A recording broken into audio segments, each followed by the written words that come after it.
Assalamualaikum warahmatullahi wabarakatuh. Kami dari kelompok 2 akan mempresentasikan hasil bahasan kami dengan judul implementasi perencanaan dan pengendalian mutu pada perusahaan. Sebelumnya kami akan memperkenalkan diri masing-masing. Nama saya Andi Bagus Kempagiri dan teman saya Akbar Effendi dan juga Nadia Sevia. Next.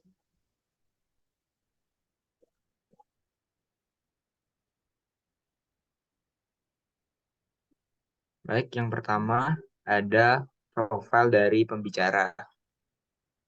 Pembicara dengan nama Bapak Burdianta ST, dan pekerjaan beliau adalah seorang konsultan, trainer, auditor, dan lecturer. Beliau juga memiliki beberapa pengalaman seperti sistem manajemen konsultan di PT Alsys Solution. Selanjutnya ada konsultan di IKC Consulting, dan selanjutnya auditor dan trainer di PT Certification Solution Indonesia, dan konsultan di PT Proxys Solusi Business.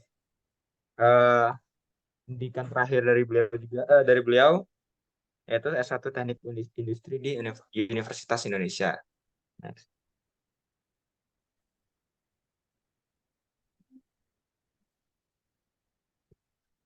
Berikut merupakan profil perusahaan yang pernah beliau tangani.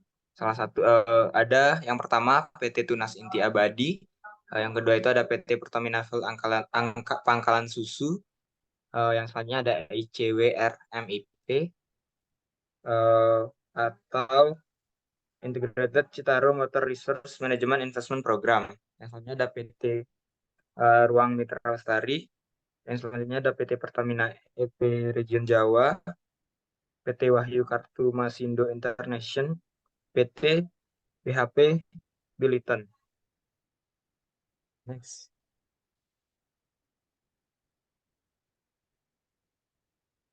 Oke, selanjutnya terkait implementasi mata kuliah, di mana implementasi mata kuliah terkait pengendalian jaminan mutu eh, pada perusahaan. Yang pertama yaitu ada bias and linear, di mana bias and linear ini menunjukkan perbedaan ukuran rata-rata dan nilai referensi.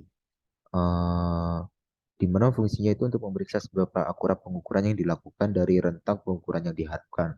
Lalu masuk ke Judge R&R, di mana fungsinya adalah menentukan akurasi alat ukur, eh,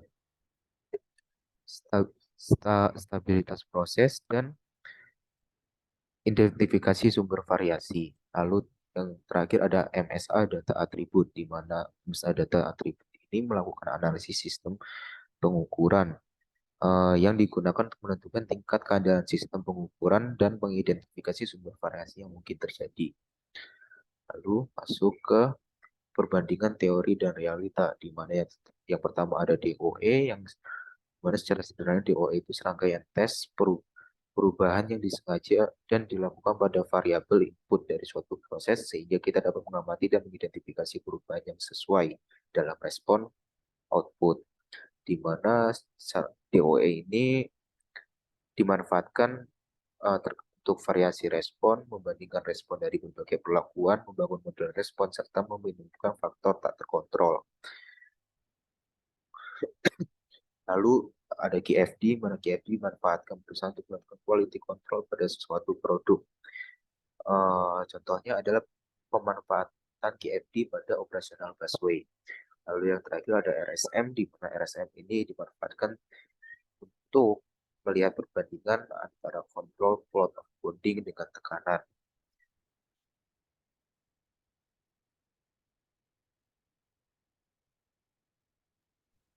Selanjutnya untuk kesimpulan, jadi materi terkait pengendalian dan penjaminan mutu ini telah dimanfaatkan oleh perusahaan-perusahaan, baik kecil maupun besar.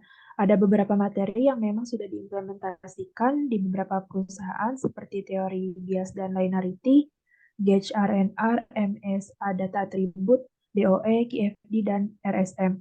Teori-teori tersebut digunakan oleh perusahaan sebagai pengukur akurasi sebuah alat ukur menganalisis sistem ukuran, mengidentifikasi sumber variasi dalam proses, dan lain-lain.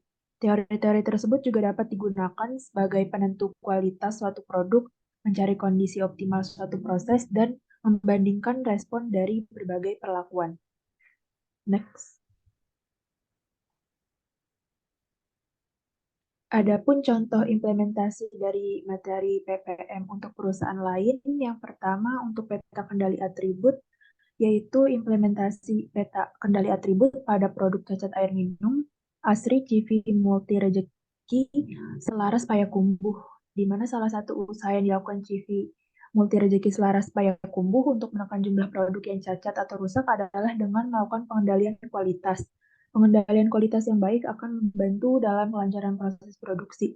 Salah satu alat statistik yang dapat digunakan untuk mengevaluasi apakah suatu proses produksi berada dalam keadaan terkendali atau tidak secara statistik adalah peta kendali. Kemudian untuk implementasi peta kendali variabel, yaitu ada analisis peta kendali variabel pada pengolahan produk minyak sawit dengan pendekatan statistical quality control, yaitu mutu produk yang baik perlu diciptakan dan program pengawasan kualitas yang efektif dilakukan agar dapat meningkatkan profitabilitas perusahaan. Data yang digunakan adalah data mutu, yaitu kadar asam lemak bebas, kadar air, dan kadar kotoran. Data tersebut kemudian dianalisis menggunakan metode statistical quality control dengan diagram control chart Mean dan control chart range. Dilanjutkan dengan membuat diagram sebab akibat guna mengetahui penyebab produk di luar batas kendali statistik.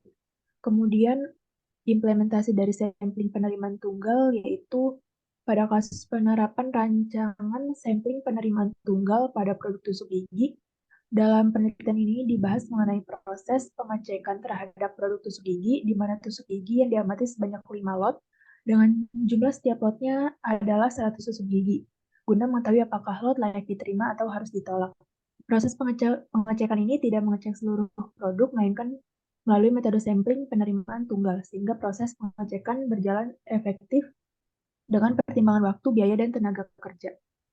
Kemudian untuk implementasi pada DOE, yaitu penerapan metode DOE atau Design of Experiment untuk menurunkan tingkat drop call radio frekuensi Telkomsel. Dalam penelitian tersebut, metode DOE dipakai untuk mengetahui parameter mana yang paling berpengaruh dalam terjadinya drop call. Setelah itu akan ditetapkan berapa nilai optimum untuk tiap parameter yang diamati dan dicari bagaimana kombinasi terbaik yang dapat meminimalkan terjadinya drop call. Next.